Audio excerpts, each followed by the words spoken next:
and welcome to another episode of Art Together. We're going to be learning about the 7 elements of art: line, shape, form, texture, value, space, and color.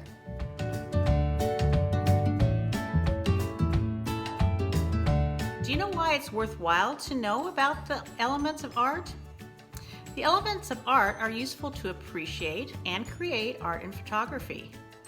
But they're also useful when you look at anything, like nature, architecture, even objects. They will help you appreciate what you are looking at.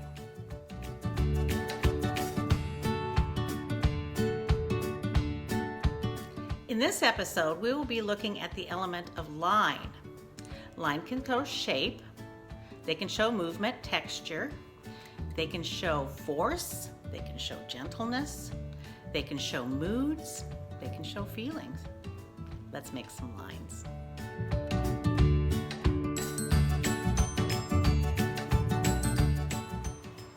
When I was on my walk the other day, I looked around to see all the things that had some interesting lines in it. So I made some pictures, and you look at them and see if you can see the same lines too. And next time you're out for a walk, take a look around you. See how many things have lines.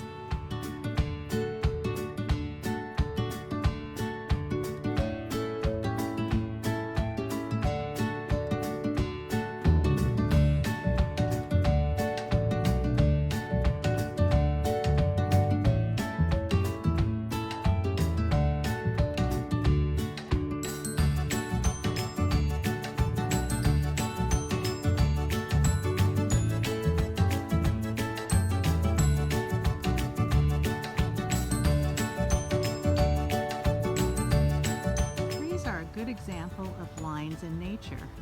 There's vertical lines, horizontal lines, diagonal lines, lines that are crossed, perpendicular, parallel. How many lines can you identify when you're out on a walk?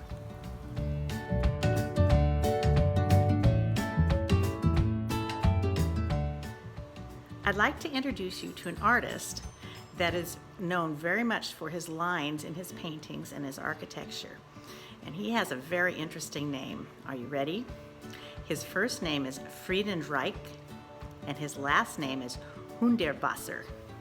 Isn't that great? Anyway, he loved lines, and he loved lines that weren't straight. He saw in nature lines that curved and did all sorts of interesting things, and that's what he put into his art. I hope you enjoy it.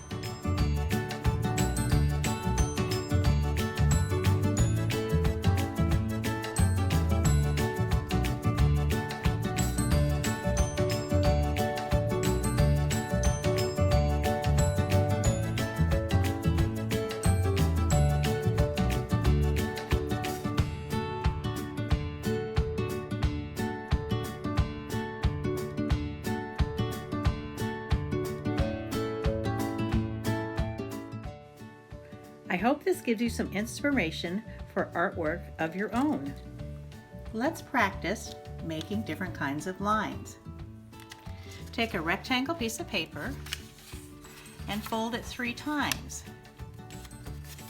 Once, twice, 3 times,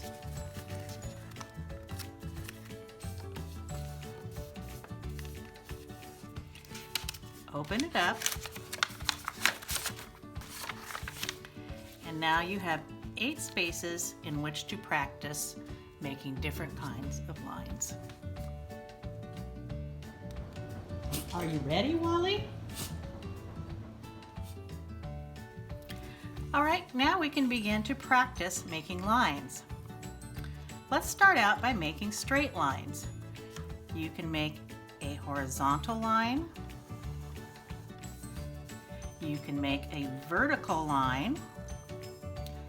You can make diagonal lines. Sometimes lines are short. If you put them together, that makes a dashed line. Sometimes lines are long. Sometimes lines are thin. Those sometimes are referred to as whisper lines. And sometimes lines are thick.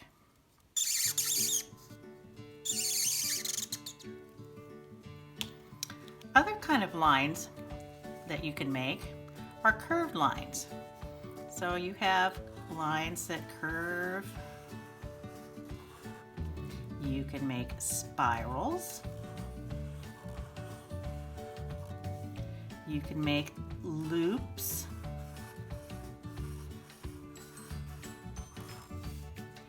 Sometimes you have lines that are arced, like a rainbow. And sometimes lines are not curvy, but they're sharp, and those are called zigzags. Lines can intersect, which means that they cross each other. Lines that intersect a lot are called crosshatches. Lines can also be perpendicular, sort of an L shape, or backwards L shape. Lines can be parallel, which means that they run next to each other, but they don't touch.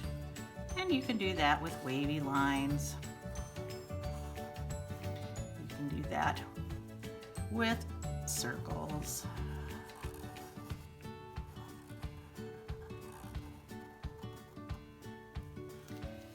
Lines sometimes are called varied lines, and that's when you have a combination of lines put together. So you might start out with a horizontal line, then go to a diagonal line, then another horizontal with a curve, and then perhaps you would want to do a zigzag and end up with a spiral. You can combine different kinds of lines. So for example, I'm going to start out with a perpendicular line, and then I'm going to make it into a parallel line. Or perhaps I would want to do a spiral with a straight line that's vertical down there. In this space here, I would like you to make your own sketch. Choose some of the lines that you've practiced up here to make your sketch. While you're doing that, think about what kind of meaning you want your lines to give those of us who are looking at your sketch. Do you want it to mean movement? What things are you trying to say?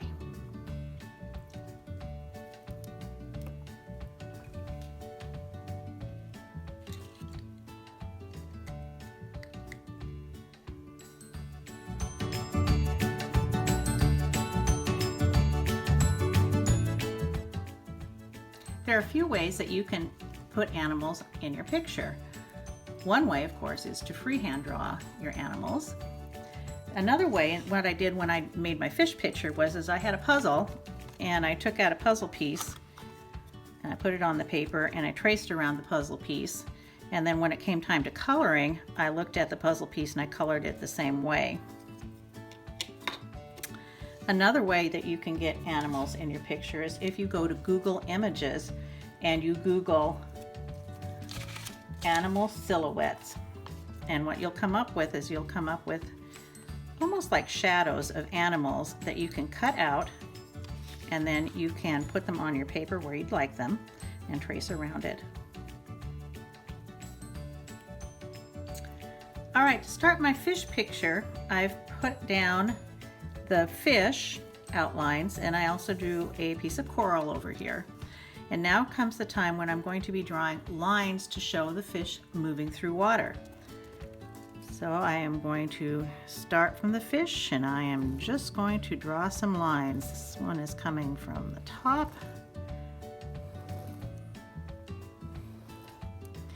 This one is zooming by his buddies.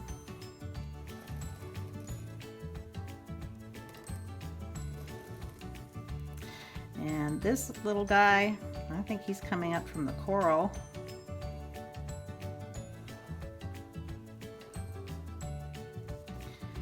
And this guy is coming down from the bottom of the ocean.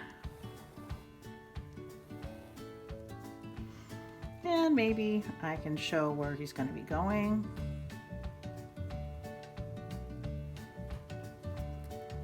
And this little guy that's so fast and diving down, he's going to be going this way. I'm using curvy lines. And now I think I'm going to show the rest of the ocean water, and I think I'm going to be using a combination varied lines of arcs. So I'll do it like this, showing the ocean waves. All right, what you want to do is you want to cover your entire picture with lines showing movement of the fish and showing the ocean waves.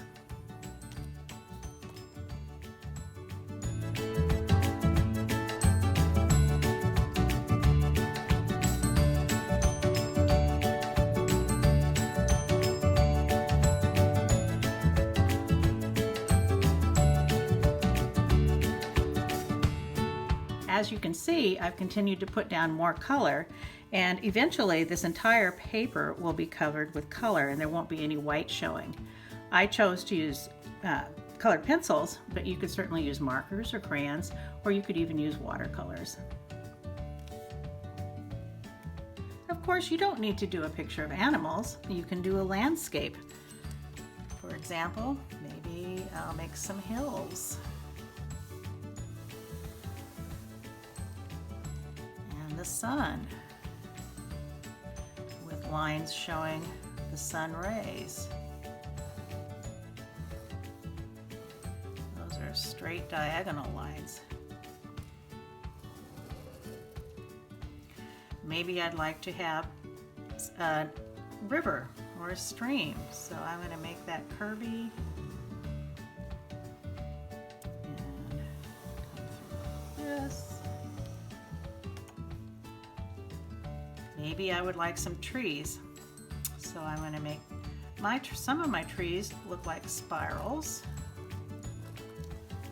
And because it's getting closer here, I'm going to make this one bigger.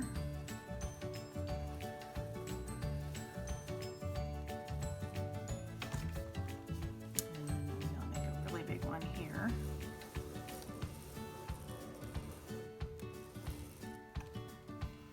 Or you could use straight diagonal lines and you could do evergreens like we have in Oregon. It's almost a zigzag line. And you have a landscape. What you would want to do then is you would want to do the coloring just like we did on the fish, and you want to eventually have your entire paper colored. You don't want to leave any white spots.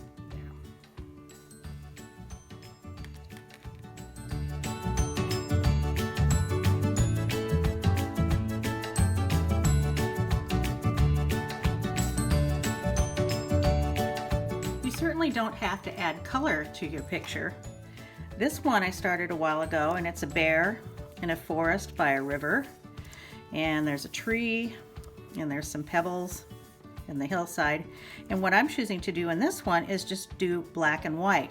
So in each one of these lines I'm figuring out a pattern, and then I am coloring in the pattern.